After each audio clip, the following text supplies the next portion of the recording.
এদিকে ওটা ভাজা হতে থাক, ততক্ষণে আমি এদিকে চিকেনটা কটকট করে কেটে নেব। চিকেন পিজা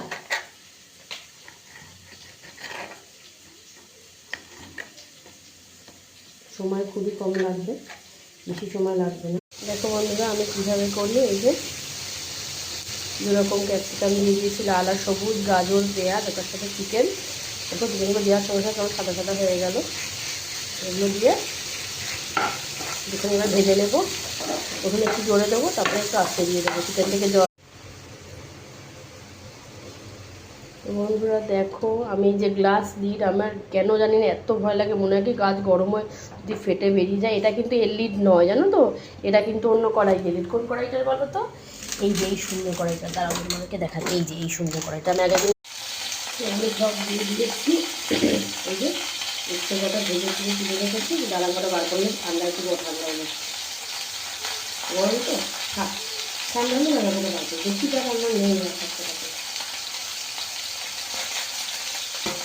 আর এর মধ্যে বন্ধুরা যে করবো বললাম আজকে চিকেন পিৎজা। এই দেখো আমি চিকেন নিয়ে নিয়েছি, ভেজিটেবিল দেখো, চিকেনটাই যে দেখালাম আমি। দেখো আমি চিকেন নিয়ে যে ধুয়ে ফেলেছি ভালো করে। আমি চিকেন যতই ধুয়ে আমি দেখেছি, আমার মনে হয় পুরো একদম যতক্ষণ না সাদা হচ্ছে।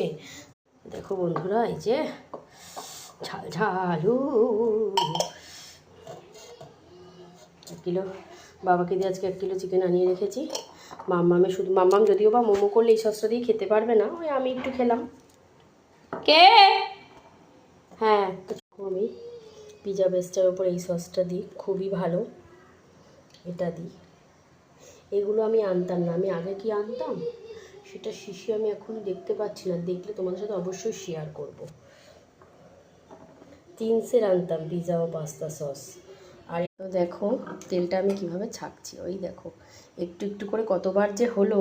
আর আমি কতবার যেই ফ্রাইং প্যানে দিলাম তোমাদেরকে দেখাবো কি করে, দাঁড়াও অপেক্ষা করো, ধরে রাখো, আমি এক্ষুনি দেখাচ্ছি। এই দেখো বললাম না কতটা তেল, এই দেখো। দেখো এই যে সেজওয়ান, এই যে পিৎজা, এই যে হচ্ছে অলিভস, আর এই যে অরিগানো, এগুলো আমার লাগবে। আর চিজটা লাগবে, চিজটা ফ্রিজ থেকে বার করে এনে এটা রেডি করবো। চলো টাটা। বন্ধুরা এই যে পিৎজা বেস নিয়ে নিয়েছি, তো চলো ফটাফট করে নিই।